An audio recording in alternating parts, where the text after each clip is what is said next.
آج کا پوچھا گیا سوال یہ ہے کہ مائیکل فیراڈے کی سائنسی خدمات کیا ہیں۔ اس کا جواب یہ ہے کہ مائیکل فیراڈے 19ویں صدی کا عظیم سائنسدان تھا۔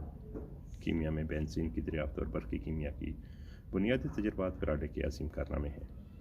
سب سے پہلے اس نے گیس کو مائع بنایا، مقناطیسی میدان سے برقی رو پیدا کی اور پہلا برقی جنریٹر الیکٹروسٹیٹک جنریٹر اور ڈائنمو وضع کیے۔ اس نے روشنی اور اس کے اخراج پر مقناطیسی میدان کے اثرات بھی دریافت کیے۔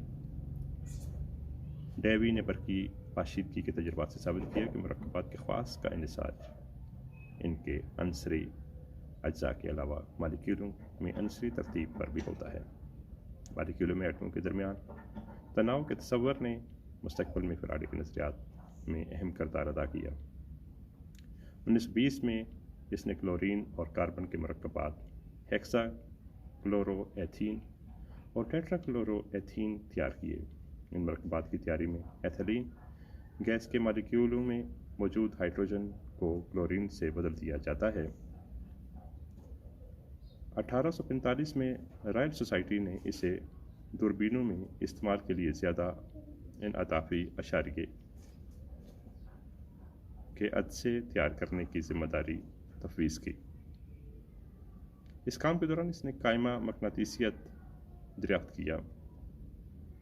کسی تار میں برقی رو کے بہاؤ سے بہنے والے مقناطیسی میدان کے بارے میں فیراڈے اس نتیجے پر پہنچا کہ اگر کسی چیز کسی طرح یک قطبی مقناطیسی ذرہ حاصل ہو جائے تو اسے برقی رو کے حامل تار کے گرد مستقل چکر لگاتے رہنا چاہیے۔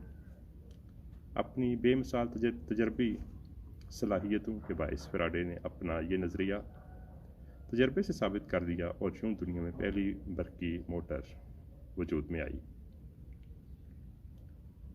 1831 میں فیراڈے نے ایک آہنی کڑے کے گرد لپٹے موصل تار کی مدد سے تجربات کرتے ہوئے برقی عمالے یعنی کہ الیکٹرک انڈکشن کا مظہر دریافت کیا۔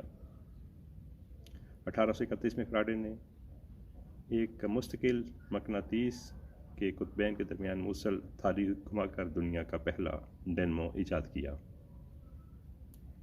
فیراڈے نے تجربات کے ایک سلسلے سے ثابت کیا کہ تمام ذرائع سے حاصل ہونے والی برقی قوت ایک سی خصوصیات کی حامل ہوتی ہے اور ایک جیسے اثرات مرتب کرتی ہے۔ اس نے دریافت کیا کہ جب برقی رو کسی محلول میں سے گزر جاتی ہے تو محلول کے مالیکول ٹوٹ جاتے ہیں۔ برق پاشیدگی یا الیکٹرولائسس کی اس تحقیق کے دوران فیراڈے نے دریافت کیا کہ نمکیات کے محلول سے برقی رو گزارنے پر دونوں برقی رو پر نمک کے اجزائے ترکیبی جمع ہو جاتے ہیں۔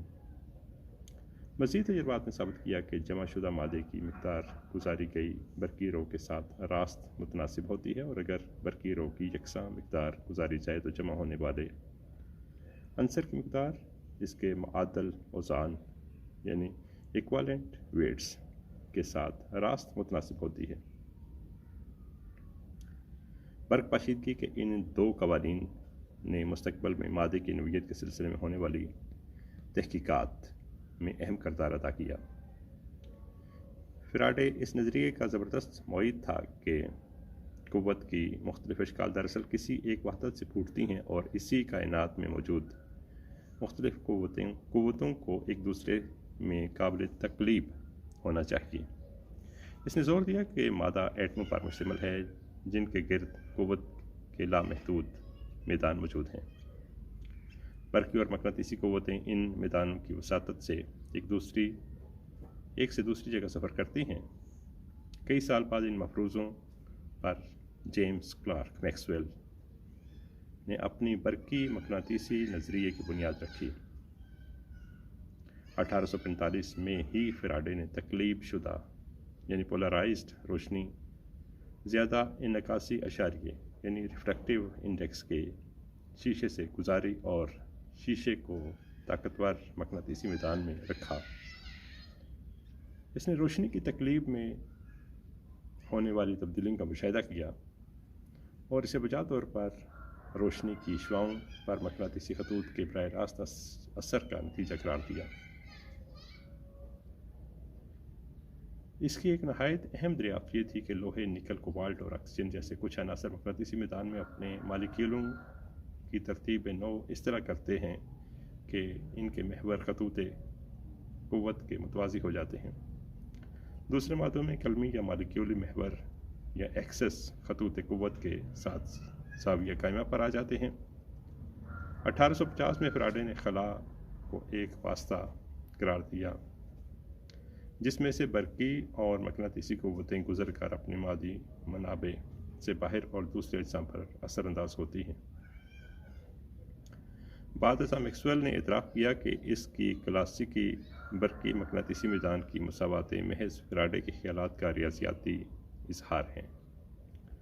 ملکہ وکٹوریہ نے اس کے علمی خدمات کے اعتراف میں اسے تاحیات ہیمپٹن کورٹ میں رہائش رکھنے کی اجازت مرحمت فرمائی اور ساتھ ہی سر کا خطاب سے بھی نوازا، لیکن فیراڈے نے سر کا خطاب قبول کرنے سے معذرت کی۔ اگرچہ فیراڈے کی رسمی تعلیم خواندگی سے زیادہ نہیں تھی، تاہم فیراڈے کے کام کو سائنس میں سے منحا کر دیا جائے تو آج کی دنیا ناقابل شناخت ہو جائے گی۔